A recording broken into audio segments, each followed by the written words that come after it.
Cara, eu não conheço ninguém, mas com 16 anos você fez seu primeiro milhão, né?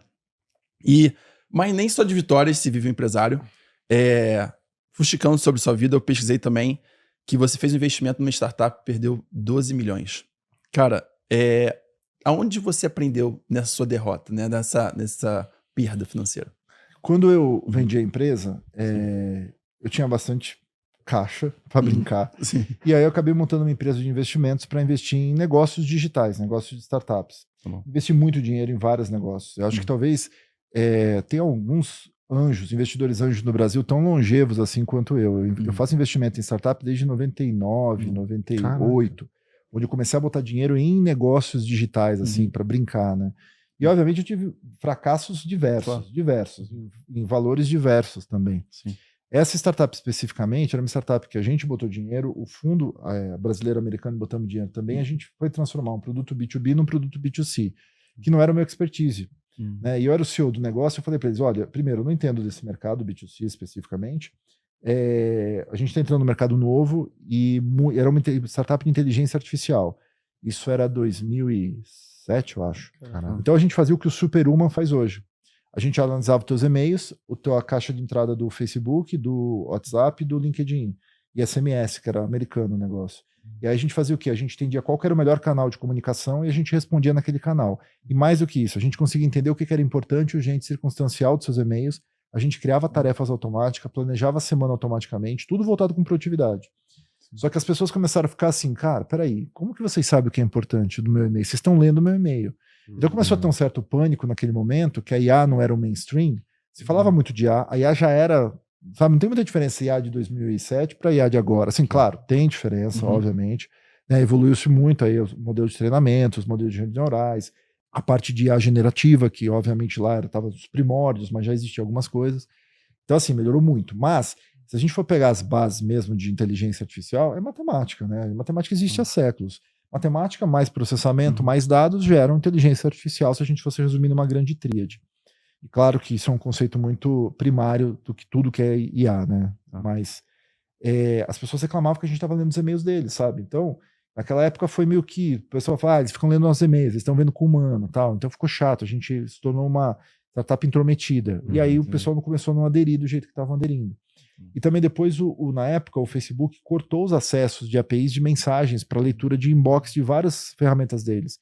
Então, boa parte das nossas principais features que faziam ali uma diferença foram cortadas. Então, do dia para a noite, a gente não tinha mais produto.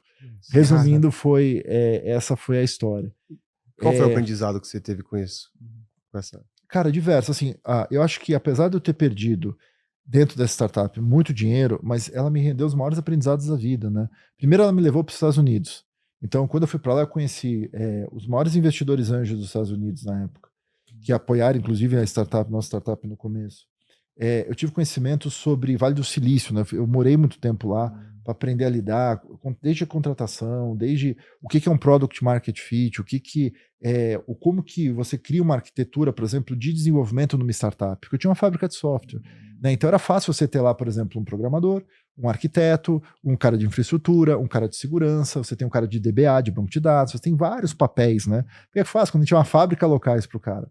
Numa startup, cara, você tem um programador, né? E aí outro dia eu falei até sobre isso num podcast, fui criticado, porque programador tem DevOps, tem front-end, tem back-end, claro que tem, mas numa startup, cara, você tem um programador, entendeu? Você vai contratar 2 caras, porque você não tem dinheiro para contratar muita coisa, principalmente no Vale, né? Quando eu via várias startups que deram certo, tinha um programador, não tinha arquiteto, não tinha DevOps, não tinha cara de, sabe, SecOps, não tinha nada tinha um programador. Então esse cara tinha que fazer barba, cabelo e bigode. E aí você começa a ver o seguinte, que eu vim de um mundo onde eu estava acostumado a ter um cara para cada papel, entendeu? Um cara responsável por tudo.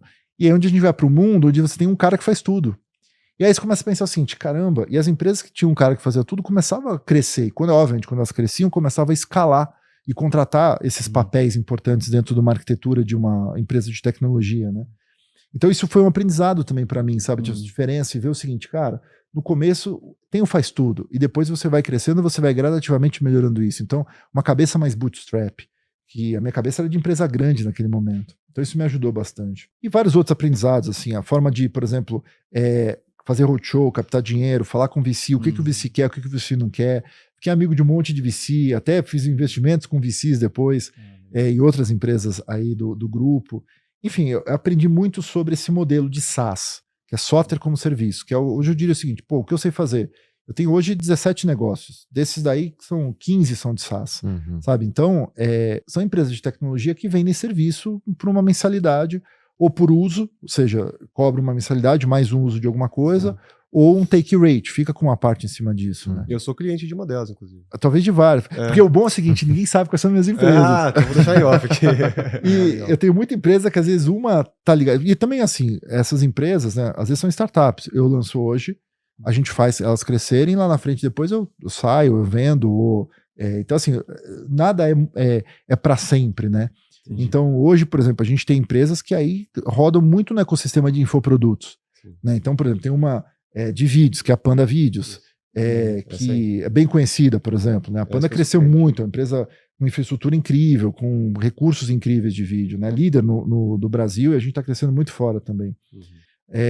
A gente tem a Vaniel, que é uma de vídeos também com o Thiago Finch, mas para funis, vídeos com funis. Então, uma outra startup com uma outra cabeça, outra pegada. Eu nem gosto de falar, porque depois fala, caramba, eu tenho acesso. Porque eu tenho startups que às vezes são concorrentes entre si.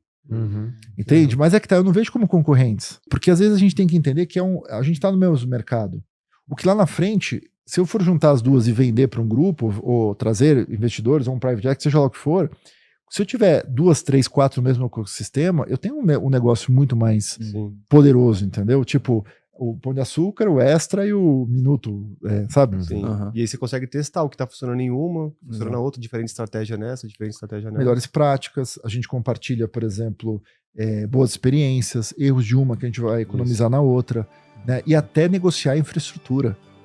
Né? Então, por exemplo, hoje a gente tem o Google lá, a gente consegue com o Google, a gente tem tanta startup nossa usando isso, que a gente consegue, por exemplo, preços melhores em termos de banda, coisa do tipo e outras. Se você gostou desse vídeo e quer assistir mais uma viagem, clica aqui ou aqui e assista mais uma trip inusitada.